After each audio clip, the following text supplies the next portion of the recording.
ya ada anggota DPR RI, Abang Dr. Effendi Muara Sakti, ada pejabat gubernur 2 periode Simbolon loh.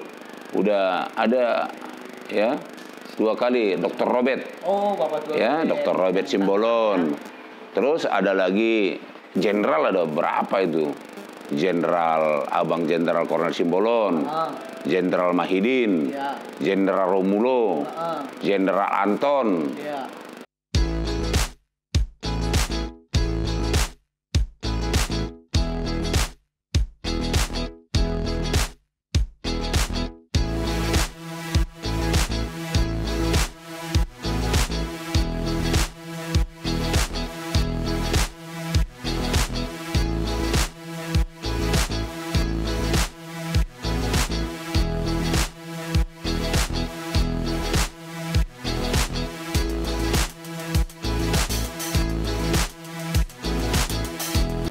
Horas, selamat pagi buat kita semua.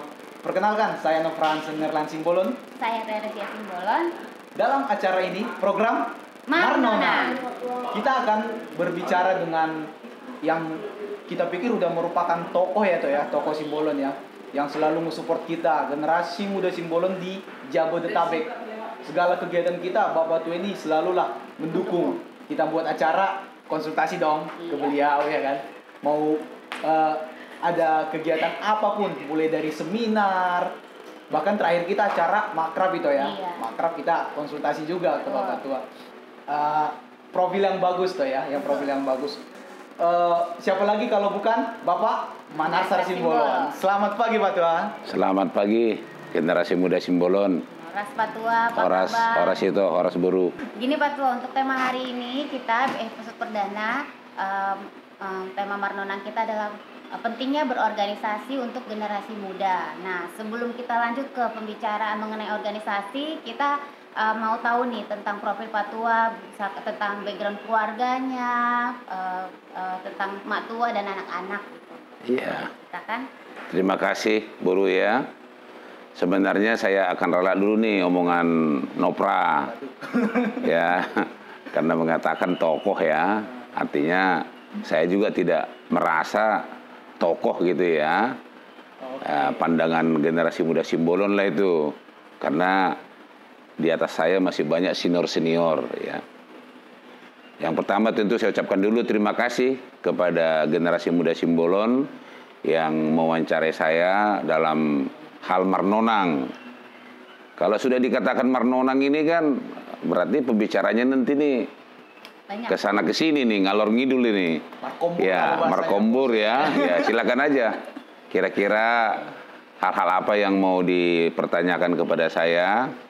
Ya, yang penting asal jangan pertanyaan yang sulit-sulit. Gampang semua dong ya. Mungkin ini kali toh ya, misalnya kita kenalan lah, Pak Tua baru apa, terus itu anak-anak Pak Tua, ya sebenarnya kan ada sih juga sih ya yang kompak sama kita kan, tapi kita perlu kenal lebih dalam toh ya. Bisa dong Pak Tua diceritain? Iya. Mulai pertama dari Pak Tua lahir di mana? Lahirnya kapan? Saya lahir sebenarnya di satu desa ya, di atas gunung. Ya, di atas kota Pangururan ya. Tapi memang di KTP dibikin Medan begitu.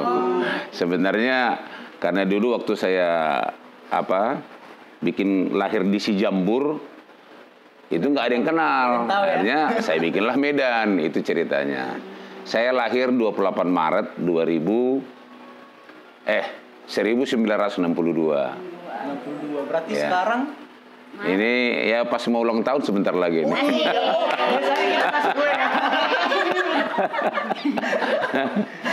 Iya. Kita yang kayaknya cocok nih bentar lagi nih ngucapin. Dan selanjutnya ya ini untuk sebagai acuan aja ke GMS nih.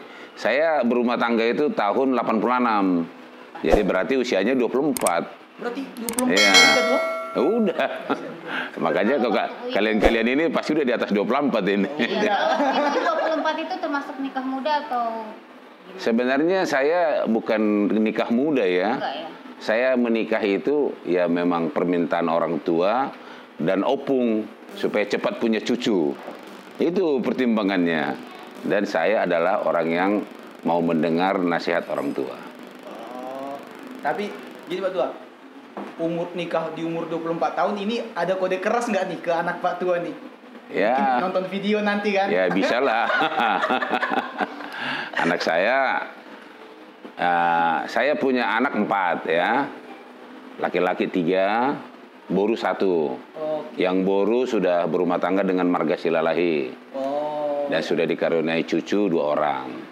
Dan boru saya juga berumah tangga usia 25. 25 ya? 25 tahun. Itu udah cantik-cantik.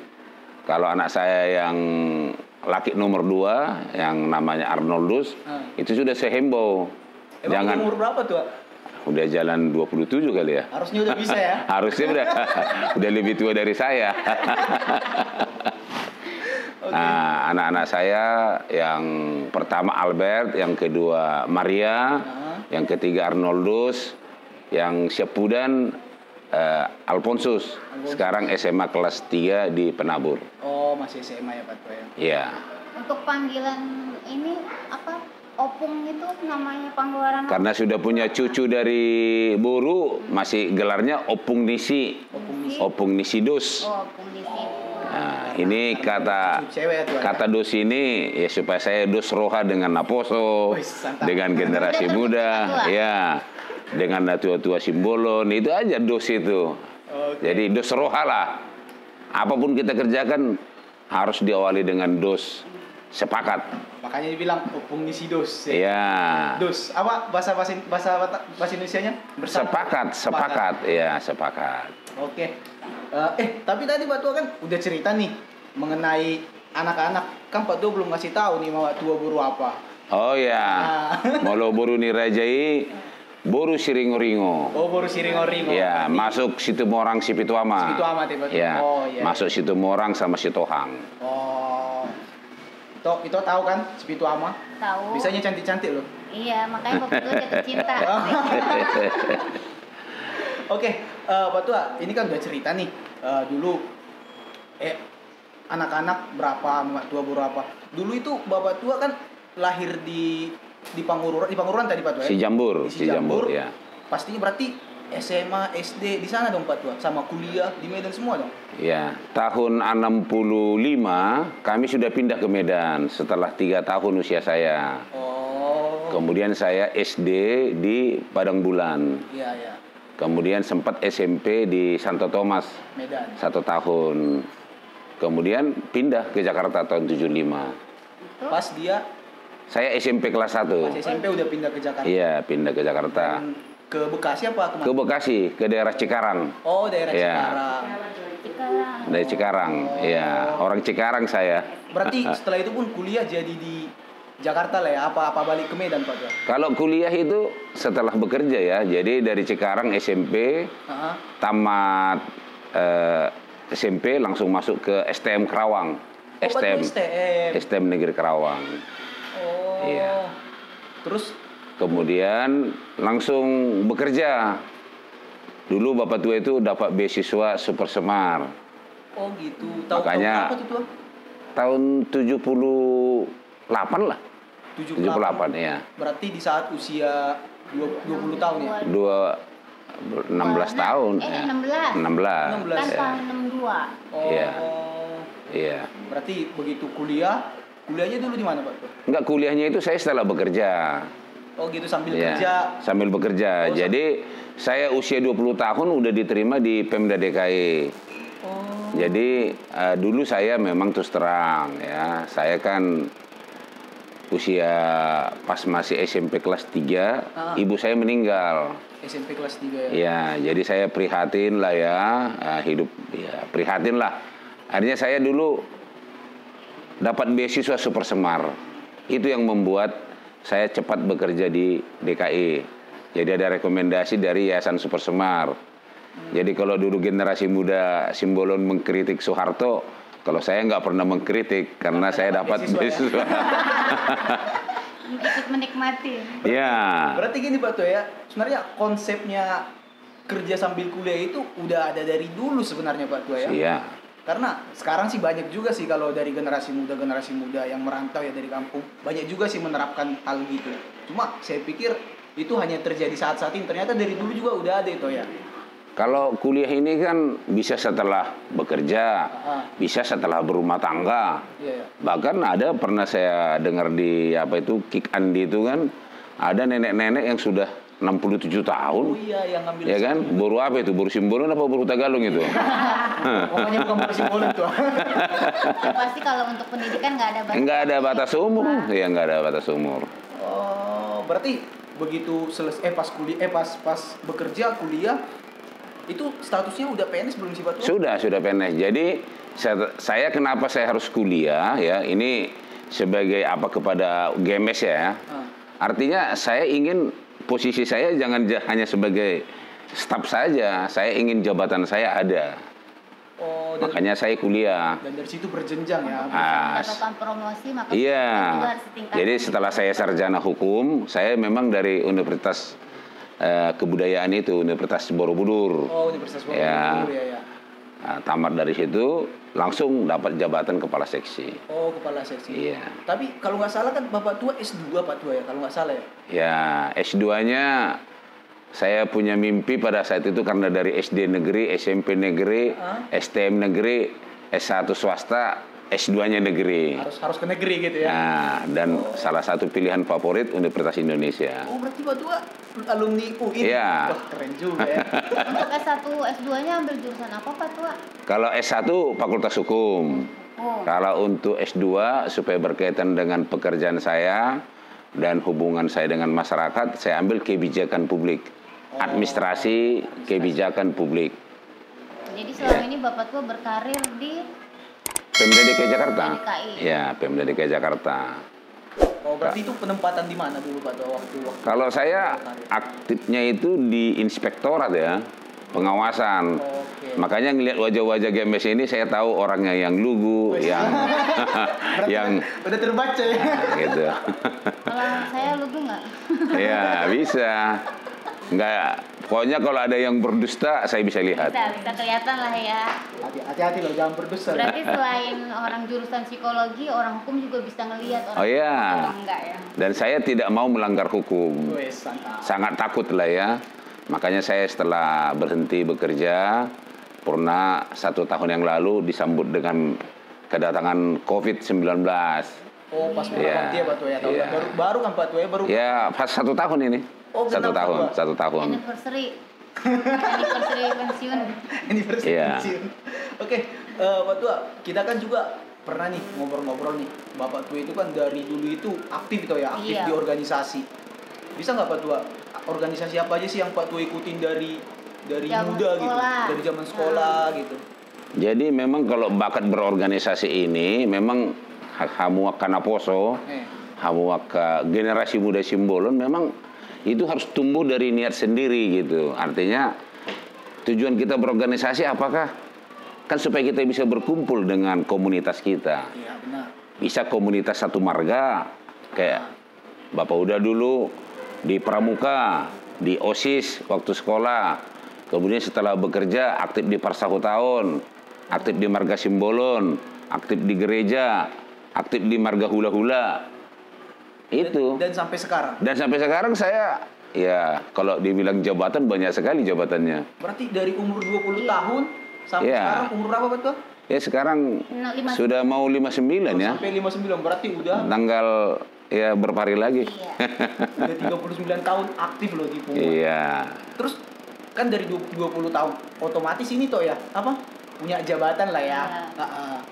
Ngurus di mana aja sih Pak Tuan? Jadi saya karena kalian generasi muda Simbolon, saya cerita tentang Simbolon aja dulu ya. Jadi saya menjadi sekretaris Punguan Simbolon wilayah Bekasi itu sejak usia 30 tahun ya, sudah berumah tangga, berarti 6 tahun. Diawali dari sekretaris wilayah itu 3 periode. Sekretaris wilayah Bekasi. Wilayah Bekasi dari awalnya dari bentuk arisan ya. Kemudian dulu ketuanya masih orang tua saya ya, bapak saya. Gitu. Kemudian setelah 3 periode jadi sekretaris, ya naik jadi wakil ketua. Berarti di umur Ya, 3 tahun satu periode, jadi 9 tahun kemudian. Memang kalau Sudah 39. 3 tahun. 3 tahun kalau di Bekasi. Kemudian setelah itu 2 periode, 6 tahun jadi wakil ketua. 6 tahun jadi wakil ketua. Iya. Nah, tahun 2005 jadi ketua umum. Ketua umum Bekasi. Iya, Pak Bolon Bekasi. 2 periode. 2 periode. Berarti saat itu berapa tahun Pak Tua kalau dari 6 tahun. Oh, 6 tahun. Iya. Berakhirlah 2012. 2012. Ya, karena memang ketentuannya saya tidak bisa lagi menjadi ketua Pabulun. Kebetulan sudah lahir PSBI. Oh. Itulah yang mendasari saya jadi pindah ke PSBI karena PSBI strukturnya nasional. Kalau Pabulun hanya Jabodetabek. Jabodetabek ya. Iya. Mungkin nasional udah lebih ini kali itu ya. Iya. Lebih banyak mencangkup keluarga besar Simbolon. 2012 setelah resmi saya menjadi pengurus PSBI, menjadi wakil sekjen sampai dengan sekarang. Sampai dengan sekarang masih menjabat. Masih. Sudah periode kedua lah ini. Kan ini sekian lama Bapak Tua tuh tetap aktif di dalam berorganisasi. Berarti kan bisa dihitung tuh dibilang konsisten ya dalam berorganisasi ya Pak Tua. Apa sih yang membuat Pak Tua tuh memotivasi Pak Tua tuh untuk tetap konsisten berorganisasi di usia yang sekarang? Pertama, saya ingin banyak teman, banyak saudara. Itu obsesi saya. Banyak teman, banyak saudara. Dan tentunya pasti ada dong efeknya. Pasti ada efeknya. Artinya, ya walaupun kadangkala efeknya itu tidak selalu memuaskan. Ada yang Feedbacknya, bukan efek ya, feedback ya, timbal baliknya.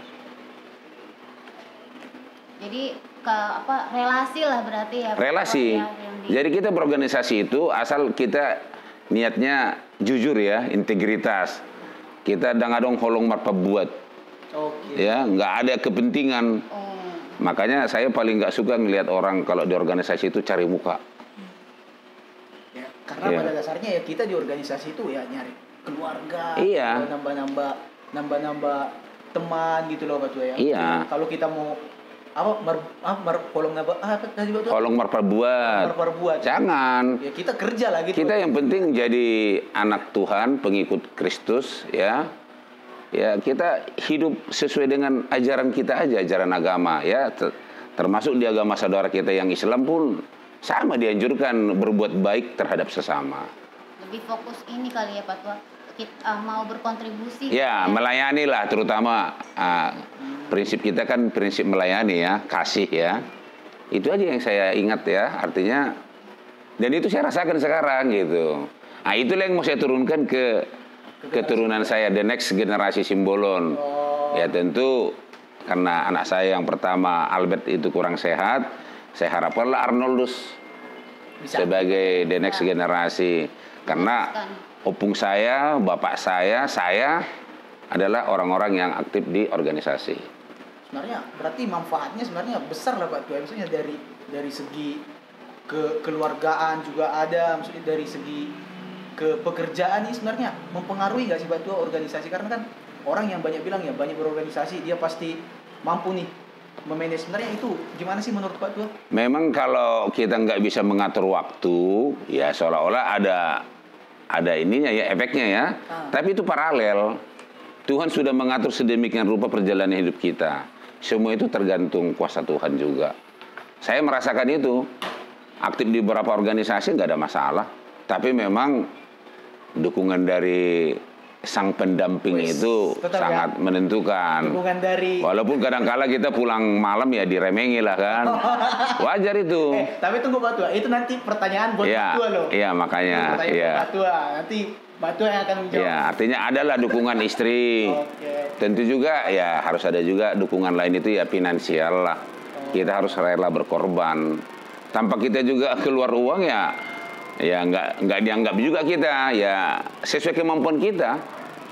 Uang mungkin tidak seberapa, tapi tenaga dan pemikiran dan waktu. Tenaga, pemikiran, waktu itu juga udah besar loh. Uang memang ya utama juga gitu. Terus gini Pak Tua, kan udah cukup lama sebenarnya Pak Tua itu kan. Ada nggak ya Pak Tua yang di luar daripada relasi ya, yang membuat Pak Tua konsisten tetap ikut di organisasi? Berorganisasi pasti ada kendala ya, artinya ada yang cemburu, kita dekat dengan ketua umum, ya kan? Atau kita dekat dengan tokoh tertentu, itu sifat manusia kan ada latte. Apa? Latte, hotel, kosong, tea, latte itu ada. Kirain kafe latte. Berusaha itu menjelek-jelekkan kita, tapi kita nggak usah peduli. Kita kerja aja, kita orang sifatnya melayani. Oh. Jadi Naposo pun saya pikir pasti ada lah itu gap-gap itu. Ini apalagi kita simbolon kan si Pitu Sohe. Itu simbolon ini tuh. Itu yang nggak boleh.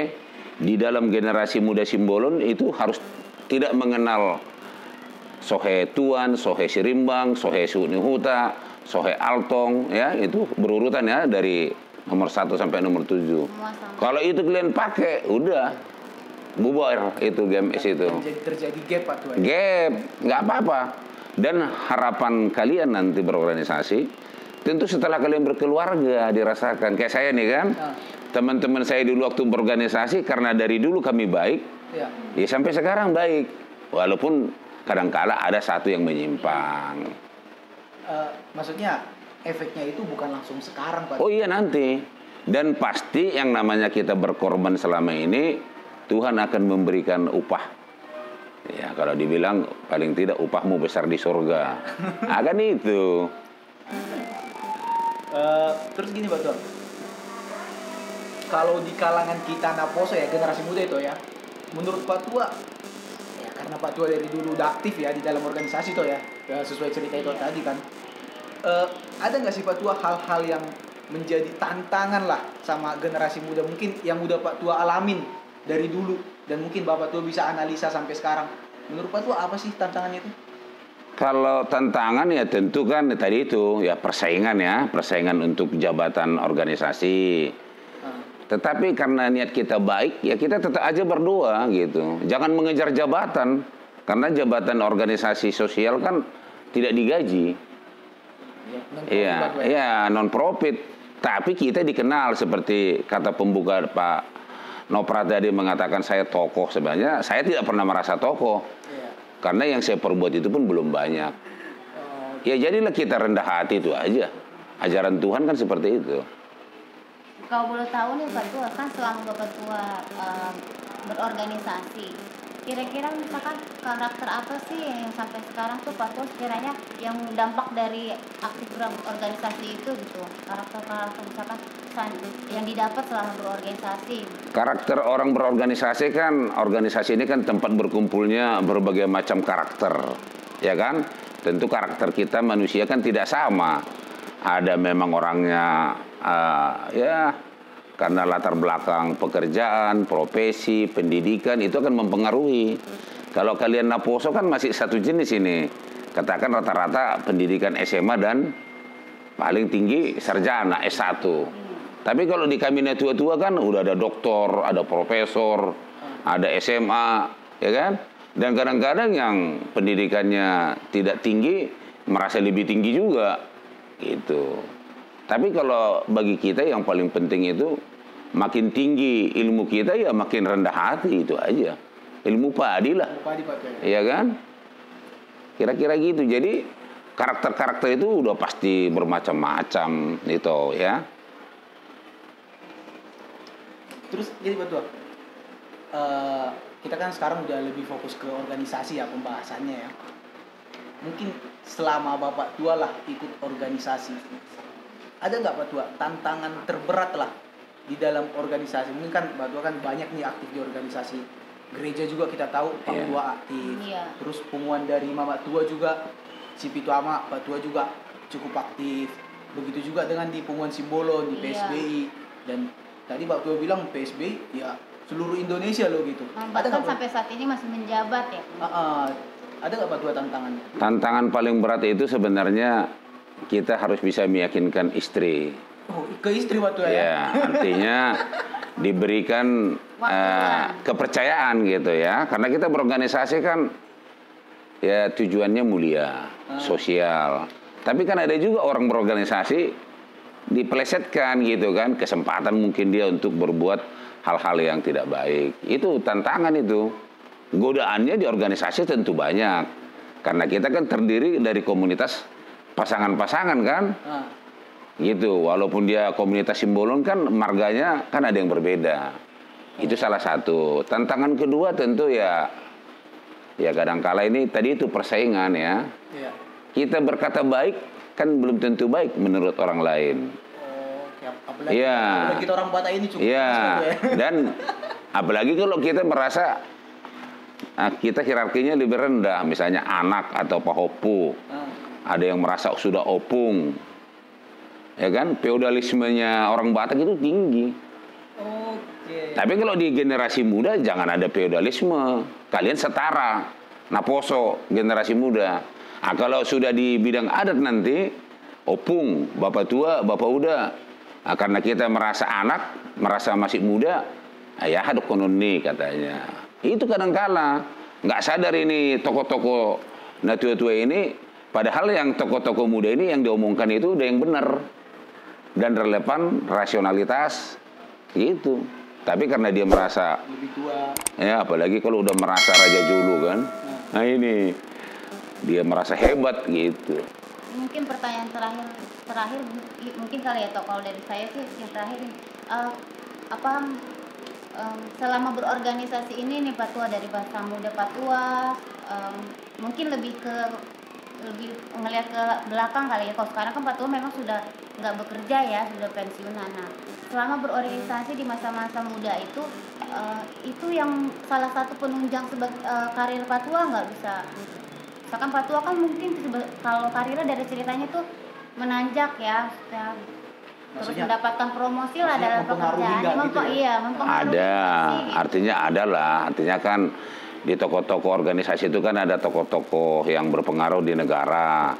Ya paling tidak sambil kita ngobrol-ngobrol, ya ditanya jabatan kita di mana, ya bisa dibantu. Tetap ada korelasinya berorganisasi. Kayak misalnya saya pada saat itu ada seorang petinggi kejaksaan tinggi, ya itu pasti berpengaruh ke saya. Terus Effendi Simbolon, ya tokoh DPR, ya pasti ada pengaruh ke saya. Tetapi itu kembali juga kepada nasib kita gitu. Kalau Purbattado Hasea, ya Hasea gitu. Ada juga Purba namanya. Apa tuh? Ya kembali kepada sang pencipta. Takdir Pak Tua ya? Ya apa itu takdir apa bagaimana, pokoknya ya tetaplah kita rendah hati. Kita kan Tuhan udah tahu apa yang sangat kita butuhkan. Termasuk kamu Naposo. Kalau GMS ini akan bubar dalam waktu singkat, ya tergantung kalian. Kan gitu kan? Tergantung kita. Karena kalian akan mendapatkan tantangan.